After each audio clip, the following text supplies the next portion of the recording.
Hello guys, welcome to this video. In this particular video, we are going to be talking about FVG, how to master fair value gaps when trading. We'll be discussing the FVG in this video. So you might have been wondering how to identify fair value gaps on your chart. Basically, spotting and trading fair value gaps on the charts involves understanding how price action creates these gaps, right? Now, this represents areas where the market moves quickly, leaving behind unbalanced price zones. Now, the steps to identifying fair value gaps are: step one, you need to understand fair value gaps. You need to understand how they work. An FVG occurs when there is a gap, right? When there is a gap between a three candle price movement. For example, this is a three candle price movement.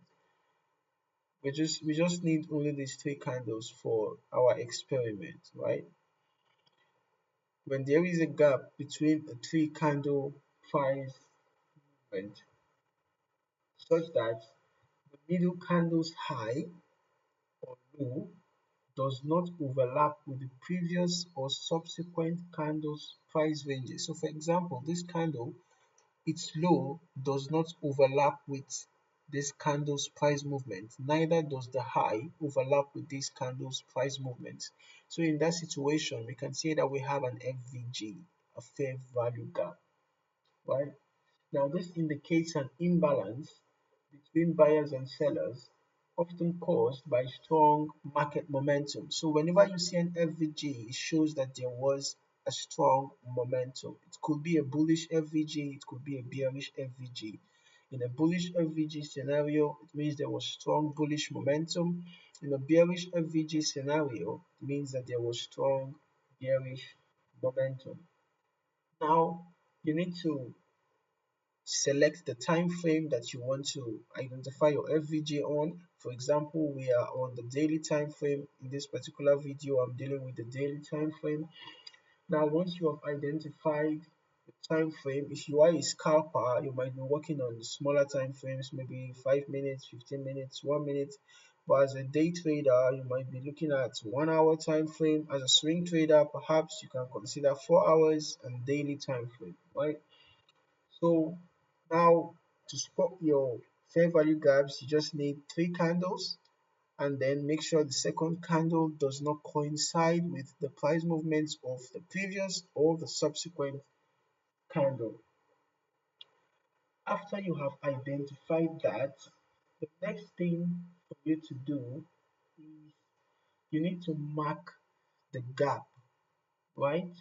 Once you have identified the imbalance zone, in this case, we have the imbalance zone around here, right?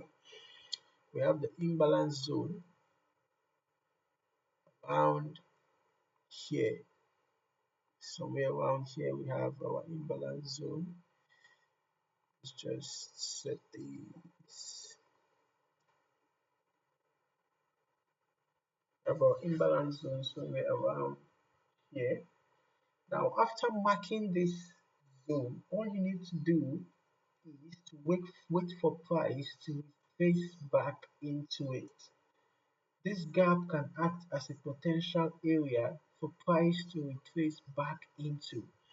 So the fair value gap traders usually bear in mind that as a result of that imbalance, price is likely to reverse back to fill that imbalance. So traders will usually sell after they have identified a fair value gap in the bullish direction. And on the other hand, if it was a bearish scenario, traders will usually buy after the fair value gap has been identified in anticipation of the price returning back to fill in that imbalance, right?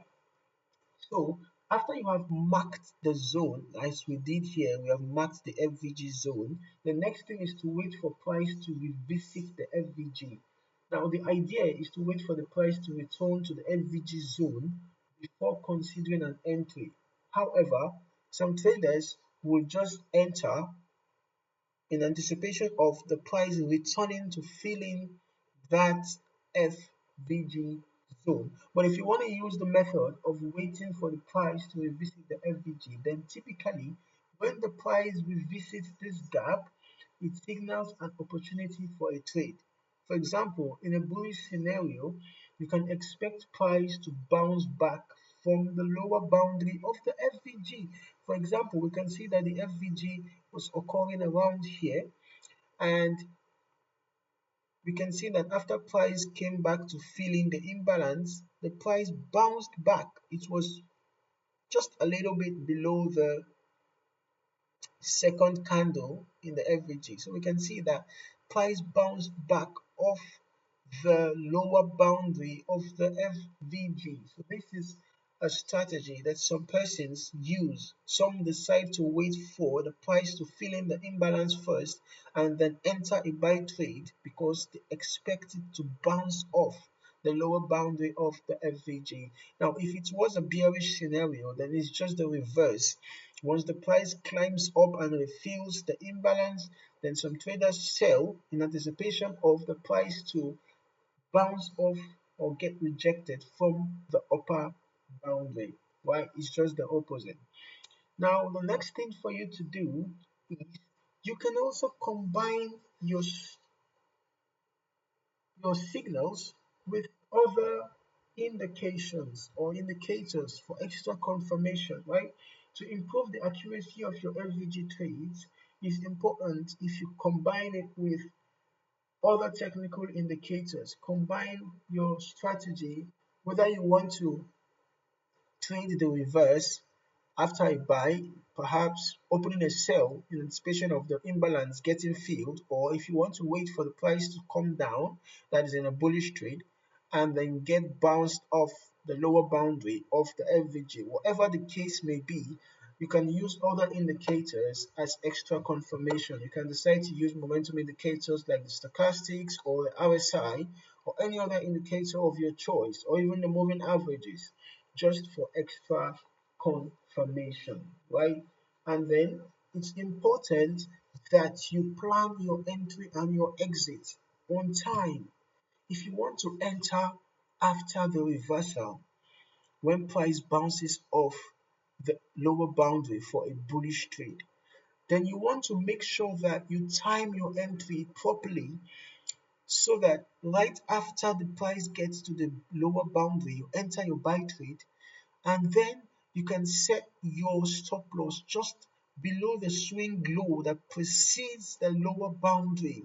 You can set your stop loss there. You can decide to do that, and then you can decide to set your take profit at the swing high where the price got rejected from. You can decide to set your take profit there. On the other hand, you can decide to also use other indicators to confirm your exit signals, right? Now, it is important that you consider entering a long trade if the price hits the lower boundary in an uptrend. I already mentioned that the price tends to come down after we identify an FVG in a bullish trade. So you might consider entering a long trade after the price hits lower boundary, or if you want to trade the reverse, then you can enter a sell trade right after the FVG has completely formed. Okay. Now, on the other hand, you can enter a short trade. Let's see if we can just quickly find an FVG, a bearish FVG. But if we don't, just know that the reverse is the case. The reverse is the case for the bearish. Okay, I can't really find any bearish FVG at the moment. Sometimes the FVG is not always very easy to find. It doesn't occur very frequently, so you might not easily find an FVG, but whenever you do, it presents a good trading opportunity, guys. It presents a very good trading opportunity whenever you do. Okay, I couldn't find any sell FVG So let's just go back to one that I identified, right? Okay, now make sure that you observe good risk management is very important. Just a brief recap. After you identify three candles and you see that the second candle, the price does not coincide with the previous candle or the subsequent candle's price movements, then you know that an FVG has formed. So there are two ways in which you can trade an FVG. You can either trade the reverse when the price comes back to fill the imbalance, or you can decide to wait for the reverse to happen and then you enter a buy trade once the price is about to bounce off the lower boundary of the FVG. And whatever the case may be, make sure you set your stop loss if it is a buy trade below the swing low or for a sell trade above the swing high, right? Or you can use other indicators to confirm your entries and your exits. So that is it for the FVG strategy, guys. I hope you found this video insightful. Kindly like, subscribe for more. Cheers. Happy trading.